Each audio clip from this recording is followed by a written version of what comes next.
प्यारे दोस्तों, आज मैं आप सबको कुछ अलग ही बताना चाहता हूँ। कृपया करके इस वीडियो को पूरा देखें। भगवान श्री कृष्ण से अर्जुन ने पूछा कि हे माधव, हमारे मन में एक प्रश्न है, कृपया करके उस प्रश्न का उत्तर दीजिए। तो भगवान कहते हैं, पूछो कौन सा प्रश्न है। तो अर्जुन कहते हैं कि हे माधव, जैसे कोई मनुष्य किसी जीव की हत्या कर देता है तो उस मनुष्य को पाप लग जाता है, ये बात सही है। लेकिन वह जीव किसी मनुष्य को काटता है या किसी जीव को भी रस लेता है, वह मर जाता है, क्या उस जीव को भी पाप लगेगा? तो भगवान बोले नहीं। लेकिन ऐसा क्यों माधव, हम मनुष्य को ही क्यों पाप लगता है? तो माधव कहते हैं कि हे अर्जुन, संसार में यह एक मनुष्य एक ऐसा प्राणी है जिसके पास विवेक है, सोचने समझने की शक्ति है। वह इस संसार को जीत सकता है, वह सब कुछ कर सकता है।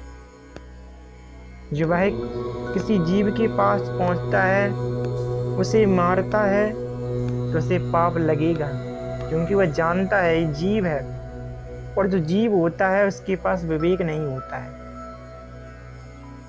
वह नहीं जानता है अच्छा बुरा। वह तो यही समझेगा कि तुम मुझे चोट पहुंचाने वाले हो, तो वह अपने बचाव के लिए यह कदम उठाता है। और मनुष्य तो सब कुछ ही जानता है, लेकिन फिर भी यह कार्य करता है, इसलिए वह पाप का भागी होता है। अर्जुन ने पूछा, हाँ माधव, लेकिन कोई जीव किसी मनुष्य को बिना मतलब के मारे, मतलब कोई मनुष्य से नहीं मारता है लेकिन वह सबको मार रहा है, क्या उसको कोई मनुष्य मार देगा, क्या पाप लगेगा? माधव बोले नहीं। जब कोई जीव घातक हो जाता है, तो अगर कोई व्यक्ति उसे मार भी देता है तो उस व्यक्ति को पाप नहीं लगेगा।